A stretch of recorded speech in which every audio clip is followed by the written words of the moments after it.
ಬುಧವಾರದಿಂದ ರಾಜ್ಯದಲ್ಲಿ ಶುರುವಾಗಲಿದೆ ಡಿಕೆಶಿ ಅಧಿಪತ್ಯ. ಬುಧವಾರ ಸಂಜೆ 4:05 ಡಿಕೆಶಿ ಪದಗ್ರಹಣ ಮಾಡಲಿದ್ದಾರೆ. ಡಿಕೆಶಿ ಪ್ರಮಾಣ ವಚನದಲ್ಲಿ ಸಂಭ್ರಮ ಇರಲ್ಲ, ಸಡಗರ ಇರಲ್ಲ.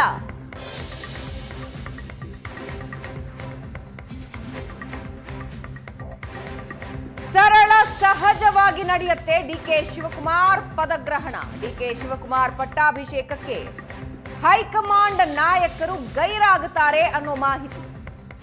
ಡಿಕೆಶಿ ಪ್ರಮಾಣ ವಚನ ಸರಳವಾಗಿರಲಿ ಅಂತ ವರಿಷ್ಠರು ಸೂಚನೆ ಕೊಟ್ಟಿದ್ದಾರೆ.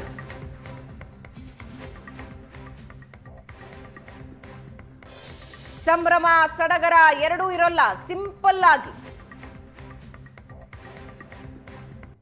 ಬಹಳ ಸರಳವಾಗಿ ಸಹಜವಾಗಿ ಡಿಕೆ ಶಿವಕುಮಾರ್ ಪದಗ್ರಹಣ ನೆರವೇರುತ್ತೆ. ಪಟ್ಟಾಭಿಷೇಕಕ್ಕೆ ಹೈಕಮಾಂಡ್ ನಾಯಕರು ಕೂಡ ಗೈರಾಗುತ್ತಾರೆ.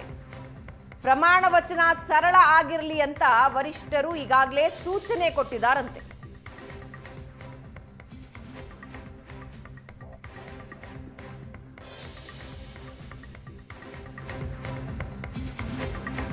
ಇನ್ನು ಸಿದ್ದರಾಮಯ್ಯ ಪದತ್ಯಾಗದ ಅಪಾಯ ಅರಿತಿದೆ ಹೈಕಮಾಂಡ್. ಒಬ್ಬರನ್ನ ಇಳಿಸಿ ಮತ್ತೊಬ್ಬರಿಗೆ ಸಿಎಂ ಪಟ್ಟ. ಹೀಗಾಗಿ ಸರಳ ಕಾರ್ಯಕ್ರಮ, ಇದು ಸಂಭ್ರಮ ಪಡುವ ವಿಚಾರ ಅಲ್ಲ ಅಂತ ಹೈಕಮಾಂಡ್ ಹೇಳ್ತಾ ಇದೆ.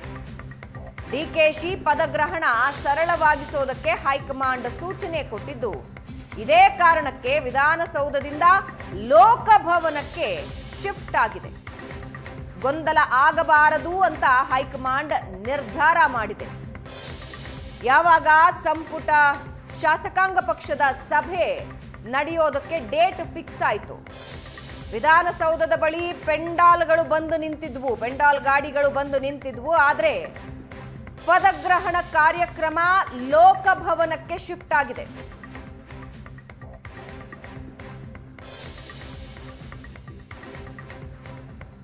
ಸಿದ್ದರಾಮಯ್ಯ ಪದತ್ಯಾಗದ ಅಪಾಯ ಅರಿತಿರೋ ಹೈಕಮಾಂಡ್ ಒಬ್ಬರನ್ನ ಇಳಿಸಿ ಮತ್ತೊಬ್ಬರನ್ನ ಸಿಎಂ ಪಟ್ಟ ಕಟ್ಟಲಾಗ್ತಾ ಇದೆ. ಹೀಗಾಗಿ ಒಂದು ಸರಳ ಕಾರ್ಯಕ್ರಮ ಇರಲಿ, ಇದು ಸಂಭ್ರಮ ಪಡುವ ವಿಚಾರ ಅಲ್ಲ ಅಂತ ಹೈಕಮಾಂಡ್ ಅರಿತಿದೆ. ಡಿಕೆಶಿ ಪದಗ್ರಹಣ ಸರಳವಾಗಿರಲಿ ಅಂತ ಹೈಕಮಾಂಡ್ ಸೂಚನೆ ಕೊಟ್ಟಿದ್ದು, ಇದೇ ಕಾರಣಕ್ಕೆ ವಿಧಾನಸೌಧದಿಂದ ಲೋಕಭವನಕ್ಕೆ ಪದಗ್ರಹಣ ಕಾರ್ಯಕ್ರಮ ಶಿಫ್ಟ್ ಆಗಿದೆ. ಗೊಂದಲ ಆಗಬಾರದು ಅನ್ನೋ ಕಾರಣಕ್ಕೆ ಹೈಕಮಾಂಡ್ ನಿರ್ಧರಿಸಿದೆ.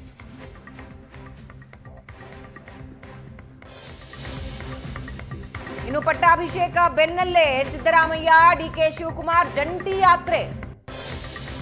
ಜನರ ವಿಶ್ವಾಸ ಗಳಿಸೋದಕ್ಕೆ ಜನಾಶೀರ್ವಾದ ಯಾತ್ರೆಗೆ ನಾಯಕರು ಚಿಂತನೆ ನಡೆಸ್ತಾ ಇದ್ದಾರೆ.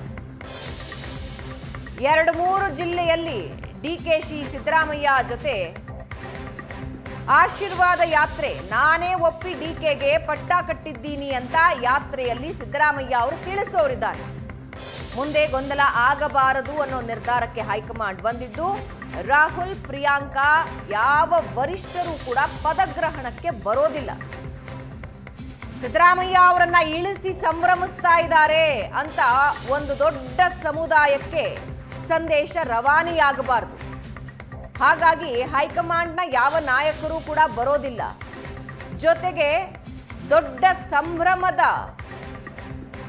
ಪ್ರಮಾಣ ವಚನ ಕಾರ್ಯಕ್ರಮ ಕೂಡ ಇರೋದಿಲ್ಲ. ಪ್ರಮಾಣ ವಚನ ಸ್ವೀಕಾರದ ನಂತರ 2-3 ಜಿಲ್ಲೆಗಳಲ್ಲಿ ಇಬ್ಬರು ನಾಯಕರು ಒಟ್ಟಿಗೆ ಜನಾಶೀರ್ವಾದ ಯಾತ್ರೆ ಮಾಡ್ತಾರೆ. ಅಂದ್ರೆ ಸಿದ್ದರಾಮಯ್ಯ ಅವರು ಸ್ವ ಇಚ್ಛೆಯಿಂದ ತಮ್ಮ ಪದತ್ಯಾಗ ಮಾಡಿದ್ದಾರೆ. ಡಿಕೆ ಶಿವಕುಮಾರ್ ಅವರಿಗೆ ಮುಂದಿನ ಆಡಳಿತ ಚುಕ್ಕಾಣಿ ಕೊಟ್ಟಿದ್ದಾರೆ ಅನ್ನೋದರ ಸ್ಪಷ್ಟ ಸಂದೇಶ. ಅಹಿಂದ ನಾಯಕ, ಅಹಿಂದ ಅಪ್ರತಿಮ ನಾಯಕ, ಕರ್ನಾಟಕ ರಾಜ್ಯದ ಅಹಿಂದ ಲೀಡರ್ ಸಿದ್ದರಾಮಯ್ಯ ಅವರನ್ನ ಇಳಿಸಿದ್ರು ಅಂತ ಜನರಿಗೆ ತಪ್ಪು ಸಂದೇಶ ಹೋಗಬಾರದು ಅನ್ನೋದು ಹೈಕಮಾಂಡ್ನ ಉದ್ದೇಶ, ಹೈಕಮಾಂಡ್ನ ಕ್ಯಾಲ್ಕ್ಯುಲೇಷನ್ಸ್. ಯಾಕಂದ್ರೆ ಇನ್ನು 2 ವರ್ಷದಲ್ಲಿ ಎಲೆಕ್ಷನ್ ಇದೆ. ಇದರ ನೇರ ಪ್ರಭಾವ ಎಲೆಕ್ಷನ್ ಮೇಲೂ ಆಗಬಾರ್ದು, ಪಕ್ಷದ ಮೇಲೂ ಆಗಬಾರದು, ಪಕ್ಷದ ವೋಟ್ ಬ್ಯಾಂಕಿನ ಮೇಲೆ ಆಗಬಾರದು.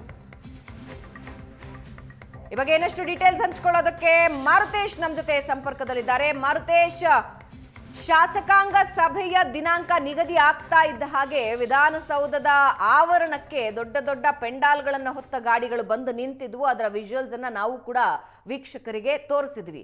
ಸೊ ಎಲ್ಲರ ನಿರೀಕ್ಷೆ ಏನಿತ್ತು ಅಂದ್ರೆ ದೊಡ್ಡ ಮಟ್ಟದ ಒಂದು ಸಂಭ್ರಮ ಇರುತ್ತೆ, ದೊಡ್ಡ ಮಟ್ಟದ ಒಂದು ಪದಗ್ರಹಣ ಕಾರ್ಯಕ್ರಮ ಬಹುಶಃ ವಿಧಾನಸೌಧದ ಮೆಟ್ಟಿಲುಗಳ ಮೇಲೆಯೇ ಆಗತ್ತೆ ಅಂತ. ಈಗ ಎಲ್ಲವೂ ಚೇಂಜ್ ಆಗಿದೆ. ಲೋಕಭವನದಲ್ಲಿ ಅತ್ಯಂತ ಸರಳವಾಗಿ ಪದಗ್ರಹಣ. ಸೊ ಹೈಕಮಾಂಡ್ಗೆ ಟೆನ್ಷನ್ ಇದೆಯಾ? ಸಮುದಾಯ ಮುನಿಸ್ಕೊಳ್ಬಹುದು ಅಥವಾ ಮುನಿಸ್ಕೊಂಡು ಇದೇ ಮುಂದಿನ ದಿನಗಳಲ್ಲಿ ಇದು ಇಂಪ್ಯಾಕ್ಟ್ ಆಗುತ್ತೆ ಅಂತ? ಖಂಡಿತ ಹೈಕಮಾಂಡ್ಗೆ ಆ ರೀತಿ ಅನಿಸಿದೆ ಭಾವನಾ. ಆ ಕಾರಣಕ್ಕಾಗಿ ಹೈಕಮಾಂಡ್ ಈ ಎಲ್ಲ ದೊಡ್ಡ ದೊಡ್ಡ ಸೆಲೆಬ್ರೇಷನ್ಸ್ಗಳಿಗೆ, ಸಂಭ್ರಮಗಳಿಗೆ ಬ್ರೇಕ್ ಹಾಕುವ ಮೂಲಕ ಇದೊಂದು ಸಿಂಪಲ್ ಅಂಡ್ ನ್ಯಾಚುರಲ್ ಇದೇ ವರ್ಡನ್ನು ಬಳಸಿ ಡಿ ಕೆ ಶಿವಕುಮಾರ್ ಅವರಿಗೆ ಒಂದು ಸೂಚನೆ ಕೊಟ್ಟಿದ್ದಾರೆ. ಅಂದರೆ ನಿಮ್ಮ ಪದಗ್ರಹಣ ಕಾರ್ಯಕ್ರಮ ಸಿಂಪಲ್ ಅಂಡ್ ನ್ಯಾಚುರಲ್ ಆಗಿರಬೇಕು, ಅಂದರೆ ಸರಳ ಮತ್ತು ಸಹಜವಾದ ಪ್ರಕ್ರಿಯೆ ರೀತಿ ಇರಬೇಕು ಅನ್ನುವಂಥ ಸೂಚನೆಯನ್ನು ಡಿ ಕೆ ಶಿವಕುಮಾರ್ ಅವರು ಕೊಡಲಾಗಿದೆ. ಯಾಕೆ ಈ ಸೂಚನೆ? ಒಂದಂತೂ ಭಾಳ ಸ್ಪಷ್ಟ, ಸಿದ್ದರಾಮಯ್ಯನವರ ಇಳಿಸಿ ಡಿ ಕೆ ಶಿವಕುಮಾರ್ ಆಗ್ತಾ ಇದ್ದಾರೆ. ಈ ಮೆಸೇಜ್ ಸಮುದಾಯಗಳಿಗೆ ಕನ್ವೆ ಆಗಬಾರ್ದು.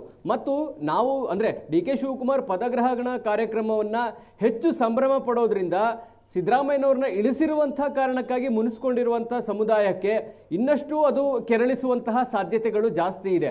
ಹಾಗಾಗಿನೇ ಹೈಕಮಾಂಡ್ ನಿನ್ನೆ ತುರ್ತು ಸುದ್ದಿಗೋಷ್ಠಿ ನಡೆಸಿದ್ರು ಜಿ ಸಿ ಚಂದ್ರಶೇಖರ್ KPCCಯಲ್ಲಿ. ಅಂದರೆ ಕಾರ್ಯಕ್ರಮ ಲೋಕಭವನದಲ್ಲಿ ನಡೆಯುತ್ತೆ, ಭಾಳ ಸಿಂಪಲ್ ಆಗಿ ನಡೆಯುತ್ತೆ. ನಾವು ಕೂಡ ಎಲ್ಲ ಜಿಲ್ಲೆಗಳಿಂದ ಬಸ್ಗಳನ್ನು ಮಾಡಿಕೊಂಡು ಕರ್ಕೊಂಡು ಬರುವಂಥ ಪ್ಲಾನ್ಗಳಿತ್ತು. ಆದರೆ ಅವ್ರಿಗೆ ಹೇಳಿದ ಕಾರಣ ಏನು? ಮಿತವ್ಯಯ ಯೋಜನೆ ಜಾರಿಯಲ್ಲಿದೆ, ಹೀಗಾಗಿ ನಾವು ಕಡಿಮೆ ಮಿತವ್ಯಯವನ್ನು ಮಾಡ್ತೀವಿ, ಜೊತೆಗೆ ಬೆಂಗಳೂರಿಗೆ ಬಂದರೆ ಹೆಚ್ಚಿನ ಸಂಖ್ಯೆಯಲ್ಲಿ ಟ್ರಾಫಿಕ್ ಜಾಮ್ ಆಗುತ್ತೆ, ಬೆಂಗಳೂರಿಗೆ ಸಮಸ್ಯೆ ಆಗುತ್ತೆ ಅನ್ನುವಂಥ ಕಾರಣಗಳನ್ನು ಹೇಳ್ತಾ ಇದ್ರು. ಆದರೆ ಅಸಲಿ ಕಾರಣ ಇರೋದು ಸಿದ್ದರಾಮಯ್ಯನವ್ರನ್ನ ಇಳಿಸಿ ಪಟ್ಟ ಕಟ್ತಾ ಇರೋದ್ರಿಂದ ಅದನ್ನು ಸಂಭ್ರಮ ಪಡೋದು ಬೇರೆ ರೀತಿಯಾದಂಥ ಸಂದೇಶ ಹೋಗುತ್ತೆ. ಜೊತೆಗೆ ನಮ್ಮವರನ್ನೇ ಕೆಳಗಿಳಿಸಿ ನಾವು ಪಟ್ಟ ಕಟ್ತಾ ಇದ್ದೇವೆ. ಎದುರಾಳಿಗಳನ್ನು ಸೋಲಿಸಿ ಪಟ್ಟ ಕಟ್ಟುವಾಗ ಸಂಭ್ರಮ ಪಡೋದು ಸಹಜ ಪ್ರಕ್ರಿಯೆ ಮತ್ತು ಆ ಸಂಭ್ರಮ ಪಡಲೇಬೇಕಾದದಕ್ಕೆ ಕಾರಣಗಳಿರುತ್ತೆ. ಆದರೆ ಇಲ್ಲಿ ಸಂಭ್ರಮ ಪಡೋದಕ್ಕೆ ಕಾರಣಗಳನ್ನು ಹೈಕಮಾಂಡ್ ಸೂಕ್ತ ಇಲ್ಲ ಅನ್ನೋದನ್ನು ಮನವರಿಕೆ ಮಾಡಿಕೊಟ್ಟಿದೆ. ಹಾಗಾಗಿ ಸಿದ್ದರಾಮಯ್ಯನವರನ್ನು ವಿಶ್ವಾಸಕ್ಕೆ ತೆಗೆದುಕೊಂಡೇ ಈ ಎಲ್ಲ ಕಾರ್ಯಕ್ರಮಗಳು ನಡೀತಾ ಇದ್ರೂ ಕೂಡ ಅದನ್ನು ದೊಡ್ಡ ಸಂಭ್ರಮದ ರೀತಿ ಮಾಡಬಾರ್ದು ಅನ್ನುವಂಥ ಸೂಚನೆಯನ್ನು ಹೈಕಮಾಂಡ್ ಡಿ ಕೆ ಶಿವಕುಮಾರ್ ಅವರಿಗೆ ಕೊಟ್ಟಿದೆ. ಹಾಗಾಗಿನೇ ಲೋಕಭವನಕ್ಕೆ ಈ ಪದಗ್ರಹಣ ಕಾರ್ಯಕ್ರಮ ಶಿಫ್ಟ್ ಆಯಿತು. ಇದರ ಜೊತೆಗೆ ಇನ್ನೊಂದು ಸಜೆಷನ್ ಕೂಡ ಹೈಕಮಾಂಡ್ನ ಮುಂದೆ, ಅಂದರೆ ಹೈಕಮಾಂಡ್ ಇಬ್ಬರೂ ನಾಯಕರಿಗೆ ಹೇಳಿದ್ದಾರೆ. ಈ ಪದಗ್ರಹಣ ಕಾರ್ಯಕ್ರಮ ಮುಗಿದ ಬಳಿಕ ಮುಂದಿನ 1 ತಿಂಗಳು ಇಡೀ ರಾಜ್ಯದಲ್ಲಿ ಇಬ್ಬರು ಜನ ಆಶೀರ್ವಾದ ಯಾತ್ರೆಯನ್ನು ಮಾಡಬೇಕು ಅನ್ನುವಂಥ ಸೂಚನೆಯನ್ನು ಕೊಡಲಾಗಿದೆ. ಅಂದರೆ ಇದು ಯಾಕೆ? ಡಿ ಕೆ ಶಿವಕುಮಾರ್ ಜಿಲ್ಲೆಗಳಿಗೆ ಹೋಗಿ ಜನರ ಆಶೀರ್ವಾದವನ್ನು ಪಡಿಬೇಕು. ಅದಕ್ಕೆ ಮುಖ್ಯಮಂತ್ರಿಗಳೇ ಸ್ವತಃ ವೇದಿಕೆಯಲ್ಲಿ ಇದ್ದು, ನಾನು ಸ್ವ-ಇಚ್ಛೆಯಿಂದ ಡಿ ಕೆ ಶಿವಕುಮಾರ್ ಅವರಿಗೆ ಅಧಿಕಾರ ಬಿಟ್ಟುಕೊಟ್ಟಿದ್ದೀನಿ, ನನ್ನ ಬಳಿಕ ಅವರು ಈ ಜವಾಬ್ದಾರಿಯನ್ನು ತೆಗೆದುಕೊಳ್ತಾ ಇದ್ದಾರೆ, ಇದರಲ್ಲಿ ಯಾವುದೇ ಗೊಂದಲ ಇಲ್ಲ ಅನ್ನೋದನ್ನು ಜನರಿಗೂ ಅರ್ಥ ಮಾಡಿಸಬೇಕು. ಹಾಗಾಗಿ ಸುಮಾರು ಒಂದು 8ರಿಂದ 10 ಕಡೆ ಈ ಜನ ಆಶೀರ್ವಾದ ಸಮಾವೇಶಗಳನ್ನು ಮಾಡೋದಕ್ಕೆ ಹೈಕಮಾಂಡ್ ಸೂಚನೆಯನ್ನು ಕೊಟ್ಟಿದೆ. ಅದಕ್ಕೆ ಡಿ ಕೆ ಶಿವಕುಮಾರ್ ಕೂಡ ಒಪ್ಕೊಂಡಿದ್ದಾರೆ.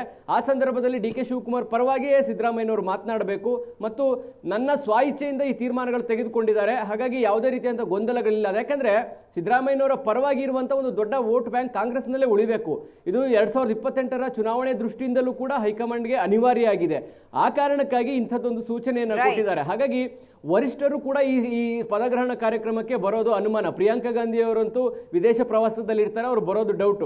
ರಾಹುಲ್ ಗಾಂಧಿ ಕೂಡ ಕಾರ್ಯಕ್ರಮಕ್ಕೆ ಬರೋದು ಅನುಮಾನ ಅಂತೇಳಿ AICC ಮೂಲಗಳು ಹೇಳ್ತಾ ಇದ್ದಾವೆ. ಅಂದ್ರೆ ಕ್ಲಿಯರ್ ಇನ್ಸ್ಟ್ರಕ್ಷನ್ಸ್ ಇದೆ, ಇದು ಸಂಭ್ರಮ ಪಡುವಂತ ಕಾರ್ಯಕ್ರಮ ಅಲ್ಲ, ಸರಳ ಮತ್ತು ಸಹಜ ಪ್ರಕ್ರಿಯೆಗಳು ನಡೀಲಿ ಅನ್ನುವಂತ ಸೂಚನೆ ಹೈಕಮಾಂಡ್ ಇದೆ. ವಾಪಸ್ ಬರ್ತೀನಿ ಮಾರುತೇಶ್.